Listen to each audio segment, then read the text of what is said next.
There is no stopping Baldur's Gate 3, ladies and gentlemen. I knew that the game was going to do well, but I did not expect it to pull numbers like these. Critically, it is still doing incredibly well. I mean, the number of reviews just keeps going up, and the review score is still at an overwhelmingly positive as of recent reviews. Beyond that, the Metascore is still pretty high, with the user score retaining its over 9.0 user score, 9.2, 9.3, around that area. And then if you look at OpenCritic, we got more critic reviews averaging at 93% total, and 100% of critics currently recommend this game. But the thing that's really shocking is just how many players tuned in to play this game. This is a CRPG. A lot of people think, well, this is a bit of a niche genre, so we expected it to do well, but not massive numbers that would make it among the top played games on Steam ever. This, ladies and gentlemen, is what the peak concurrent players numbers look like now for Baldur's Gate 3. So on launch day, the most amount of concurrent players the game achieved was almost 500,000, roughly 470,000 players. Then the following day, that number went up to basically 600,000 players. And then yesterday, I made a video about Baldur's Gate 3 where I talked about how the game achieved over 700,000 concurrent players. That streak continues today, ladies and gentlemen. The peak concurrent players continues to increase on the daily, and today, the game has achieved a whopping 814,000 peak concurrent players. I can tell you right now that just from this stat alone, Baldur's Gate 3 is easily going to be one of the best-selling games of 2023 and one of the most critically acclaimed at that. If you compare Baldur's Gate 3's all-time peak to other games, you can see what an achievement this is. Baldur's Gate on SteamDB is currently sitting in 9th place when it comes to most played games of all time, behind juggernauts like Hogwarts Legacy, Elden Ring, Cyberpunk 2077. It's really not that far behind from Elden Ring, which got up to an all-time peak of 953,000 players. And then if you look at Steam charts, peak player numbers are a little different than what SteamDB presents, and I don't know which one's more accurate.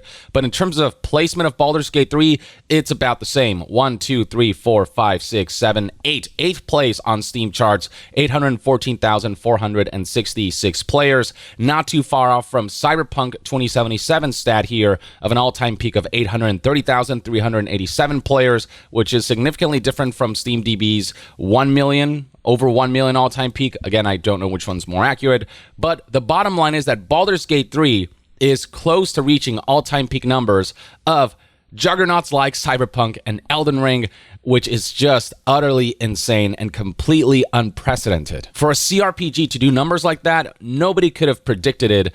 And it goes to highlight just how much word is spreading on the daily about how rich Baldur's Gate 3 is as an RPG in terms of content, the combat, how fun it is, the rich narrative, storytelling, player agency, just how many different kinds of classes and races you can play as, and how that influences the gameplay and the narrative and the dialogue, and just it is just a masterclass in game development. The ambitions of Baldur's Gate 3 were so sky high, and a lot of times when ambitions are that high, developers tend to fall a bit short, but in the case of Baldur's Gate 3, it pretty much delivered. They really took their time with it. With the early access program, they managed to get a lot of feedback from people, and it was just this incredible game development cycle that resulted in straight up one of the best games of the year, and if not one of the best games of all time. As I keep playing more and more of this game, I become more and more engrossed by it. And here's the crazy part, this is just the beginning. I've mentioned before that Baldur's Gate 3 is not out on PlayStation 5 yet. The game's coming out on PlayStation on September 6th, and then the Xbox version, we don't have a release date yet because of struggles surrounding implementing split-screen co-op on Series S, so we're gonna have to wait longer for that. But the game's not even out on PlayStation yet, and already, based on pre-order numbers, it's looking like Baldur's Gate 3 is going to pull in huge numbers. It's going to sell quite well on PlayStation 5. Here's a tweet from Benji Sales. I had a theory. All the attention Baldur's Gate 3 was getting from its massive PC launch would have a positive impact on the PlayStation 5 version sales from excitement and visibility. It appears that's playing out. Baldur's Gate 3 has jumped to number 2 best-selling pre-order on PlayStation Network, behind Madden 24. Now, I don't think that the PlayStation 5 version will pull PC numbers because there's just a lower user base of PlayStation 5 players, alongside the fact that the PC version, a lot of people would agree, is the ideal version to play this game. and not to mention mods is a possibility with a PC version and stuff like that. But plenty of people own PlayStation 5s, and they'll be looking forward to immerse themselves with a really solid base game on the console version of Baldur's Gate 3, and will likely have a good time. The controller configuration that is supported on the PC version already highlights kind of how it's going to play on PlayStation 5. It's probably going to play really well. These numbers are not just shocking gamers and media outlets and journalists and content creators. It's shocking the developers as well. This right here is a tweet from Sven Vink, who is the CEO of Larian Studios, the head honcho behind the development studio and the publisher that made Divinity Original Sin 2 and now Baldur's Gate 3. It is through his leadership that this game, I think, managed to achieve the success that it did. And here's the crazy thing. The developers expected, Sven told IT that they should expect, I don't know, 100,000 players or so at most. So you can imagine how shocked Sven was to see that the concurrent players reached 500,000 concurrent players back in August 4th. And now it's almost double that at over 800,000 concurrent players. Again, utter insanity. This really feels like one of those very special game releases because the game actually achieved its ambition and it's so consumer friendly. In my last video, I highlighted this FAQ segment on the official Baldur's Gate 3 website where Larian stayed upset that they do not want in-game purchases in their games. No, there are no in-game purchases in Baldur's Gate 3 in our game. We believe in providing a complete and immersive gaming experience without the need for additional purchases. Enjoy the game to its fullest without any additional costs or microtransactions. And that's exactly what Baldur's Gate 3 has been for me, completely immersive. I bought the game and then every time I boot it up, I know I don't have to worry about anything else about making purchases or whether my grind is being artificially stalled or my progress is being artificially stalled or whether I'm being locked out of certain rewards and items. I know that all I have to do is just play the game and ride out this journey and just immerse myself and just experience, without having to feel like the game and its systems are trying to get something out of me. I can just lose myself in the gameplay and narrative complexities of this game. And it just keeps me locked in and hooked, and it doesn't take me out ever in any way, shape, or form. And, it's a feeling that unfortunately comes less and less frequently in this day and age, especially when it comes to the RPG genre. Games with heavy RPG elements tend to want to exploit that by implementing, looter elements or just some kind of monetization system that leverages those RPG elements to try to squeeze players. Baldur's Gate 3 is just a pure RPG, CRPG experience that I've missed so much that I didn't even realize how much I missed an experience like this until I started playing Baldur's Gate 3. And what I think really makes this huge, massive success so special is that Larian Studios, they're underdogs. For the longest time, they haven't seen a success like this, even though they deserved it. With Divinity Original Sin 2, that game should have sold way more copies than it actually did. It was straight up a masterpiece, one of the best games that year, and I'd say also one of the best games ever. Really just an amazing CRPG that I feel like, while it did get a decent amount of attention, nowhere near enough. And to see Larian Studios finally just completely break out and fly sky high with Baldur's Gate 3, they deserved this a game ago, and now they're finally having their moment.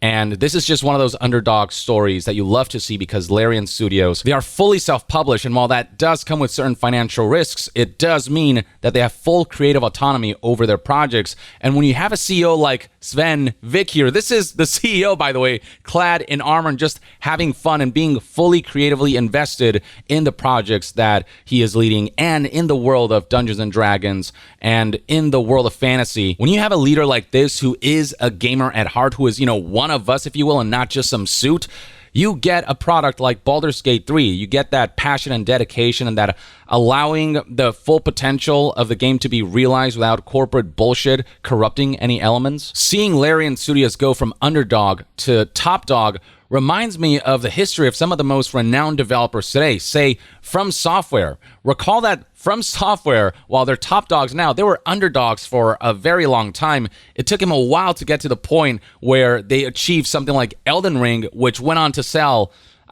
tens of millions of copies. FromSoftware released their first video game, Kingsfield, for the PlayStation in 1994, and it wouldn't be until the launch of Dark Souls 1, 17 years later, on October of 2011, that FromSoft would be put on the map as a serious player, with Demon's Souls released 2 years prior, back in October of 2009, acting as a big stepping stone towards the establishment of a brand new subgenre of action-adventure games. And then it took another 11 years after the launch of Dark Souls in 2011 for FromSoft to release Elden Ring, which became a mega hit for FromSoft. They did, at one point, they were selling more than Call of Duty. And while FromSoft is a subsidiary of a bigger conglomerate in Japan, they do self-publish in Japan, and then for international releases, they partner with the likes of Sony or Bandai Namco. Another such similar underdog becoming top dog story is CD Projekt Red.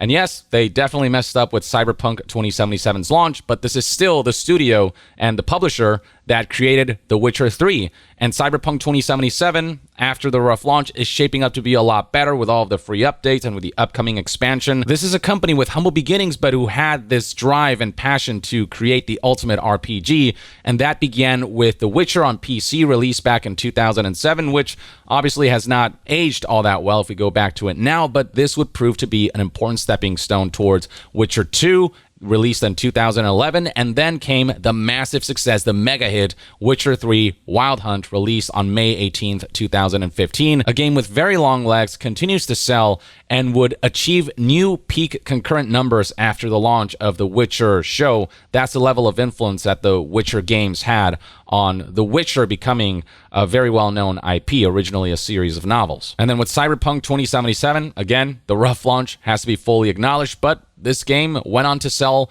really well, and now that the game is getting a lot better, and with the release of the Cyberpunk anime, the numbers are still sky high, and so CD Projekt Red is doing very well for itself, and they went from underdogs to one of the top dogs. And now with the release and massive success of Baldur's Gate 3, it feels like Larian Studios is on its way to becoming what CD Projekt and FromSoftware did, from humble beginnings to one of the developers to keep an eye out for.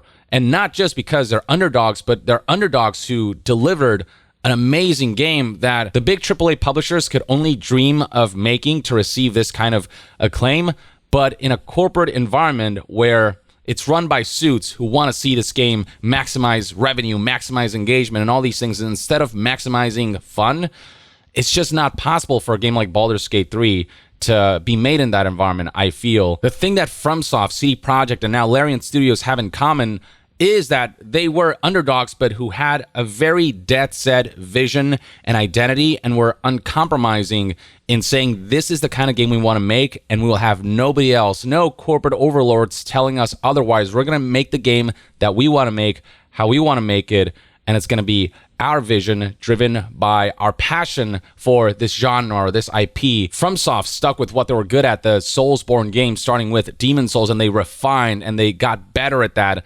until they released their magnum opus, Elden Ring. And now they're branching out, going back to some of their older IPs and genres, like the mech game Armored Core. And then CD Projekt, they kept at it with The Witcher and just like honing that formula and just raising the stakes of their ambitions and wanting to create, the most immersive fantasy setting. And they did so with Witcher 3. Cyberpunk, they got overambitious with it, and it was obviously badly managed. And again, it launched rough, but there's still plenty of achievements about that game that are worth highlighting, and they're coming more and more into the limelight now that the game is getting better.